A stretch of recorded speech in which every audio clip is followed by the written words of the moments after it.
हुजूर फरमाते हैं 3 लोग सफ़र कर रहे थे। ये आप अंदाज़ा फरमाइए, सही मुस्लिम की हदीस है। और ज़रा हुजूर के समझाने का एक ये रंग भी है अल्लाह को मनाने का, एक ये अंदाज भी है उसकी बारगाह में गुजारिशात पेश करने का। ये भी एक तरीका हुजूर ने हमें बतलाया।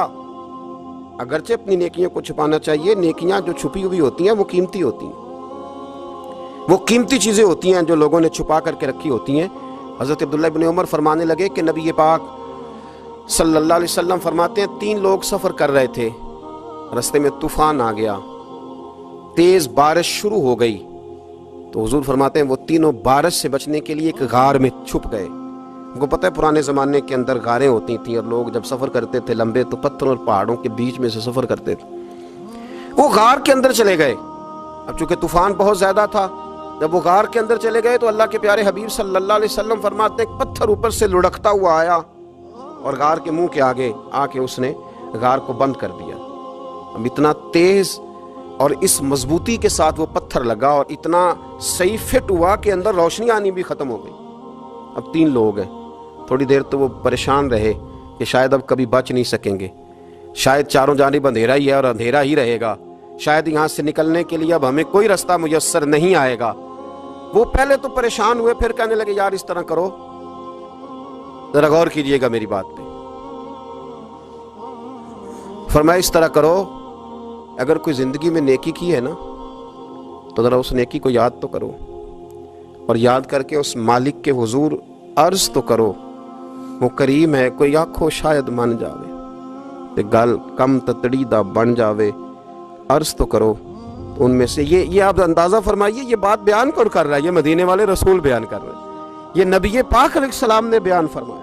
ये वो कहानी है जो हमें हमारे नबी पाक ने सुनाई, रसूल करीम अलैहिस्सलाम ने हमें बतलाई। ये दास्तान मोहब्बत। हुजूर फरमाने लगे एक ने उनमें से हाथ उठाए और उसने अंदाज क्या छेड़ा, अर्ज करने लगा अल्लाह तू जानता है ना मैंने बकरियां रखी हैं, मैं गरीब हूँ, मजदूर हूँ, और मालिक तू ये भी जानता है कि मेरे बच्चे भी हैं, बीवी भी है, पर मैं जब भी घर लौटा हूँ तो दूध मैंने बच्चों और बीवी को पहले नहीं दिया, बूढ़े माँ बाप को पहले दिया। अल्लाह मैंने उनके साथ हमेशा करम के बाजू खोल कर मामला किया।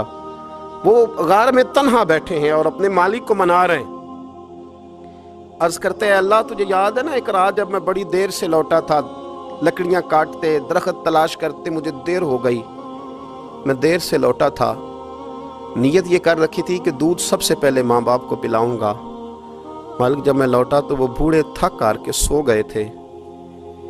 मेरी बीवी ने मुझे कहा कि बच्चों को पिला दो, वो सो गए। तो मैंने कहा नहीं, मेरे ज़िम्मे है उन बूढ़ों के दिल को ठंडा करना, उनसे प्यार करना।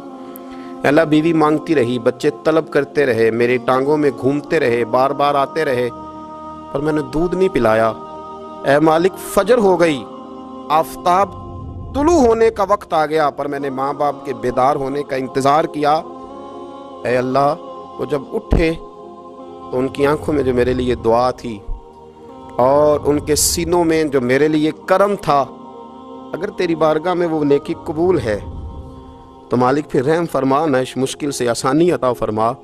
सुनो सुनो, रसूल करीम सल्लल्लाहु अलैहि वसल्लम फरमाते हैं कि उस बंदे की दुआ मुकम्मल हुई तो पत्थर थोड़ा सा सिरक गया और इतना सिरका कि आसमान नजर आने लगा। जिसने माँ बाप को मनाया है, उनसे प्यार किया है, फिर यही बात वसीला बन जाएगी रब के मानने का, फिर ये वसीला बनेगी, अल्लाह इससे मान जाएगा। फिर रसूल करीम सल्लल्लाहु अलैहि वसल्लम फरमाने लगे, दूसरा बोला और अर्ज करने लगा कि ऐ अल्लाह तू जानता है मुझे अपने चचा की बेटी भाने लगी थी, मैं उसकी तरफ रगबत करने लगा था, और मैंने जब उससे जाके इरादा किया कि मैं तेरा तालिब हूँ तो उसने मुझे कहा कि पहले 100 दिनार लाओ बाना। तो अल्लाह मैंने मुशक्कत करके 100 दिनार जमा किए, और जब मैं पूरी तरह उस पर हावी हो गया, वो मेरे कब्जे में आ गई और गुनाह का मैंने इरादा कर लिया, तो उस औरत के मुंह से एक जुमला निकला कि अल्लाह से डर।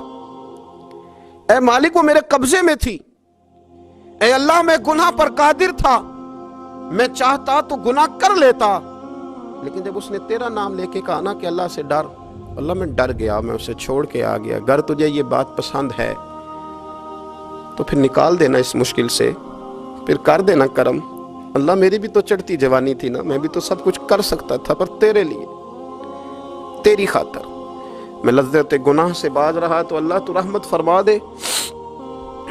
حضور فرماتے ہیں اس کی دعا مکمل ہوئی تھی کہ پتھر تھوڑا اور سرک گیا۔ پھر تیسرا بولا اور اس نے بول کے کہا، اے اللہ ایک مزدور کو، ایک دیہڑی دار کو، ایک غریب کو میں نے کام پہ رکھا ہوا تھا، یہ تیرا اور میرا راز ہے اللہ۔ وہ مزدور، وہ دیہڑی دار میرے پاس کام پہ لگا تھا، کچھ چاول میں نے اس کی اجرت مقرر کر دی کہ تو کام مکمل کرے گا تو میں تجھے دوں گا۔ وہ جب اجرت لینے کا وقت آیا تو وہ بگڑ کر ناراض ہو کر چلا گیا، میں اسے ڈھونڈتا رہا، وہ مجھے ملا نہیں۔ میں نے اس کے چاولوں کی قیمت کاروبار میں انویسٹ کر دی، اس کا تھوڑا سا سرمایہ پر میں نے کھایا نہیں۔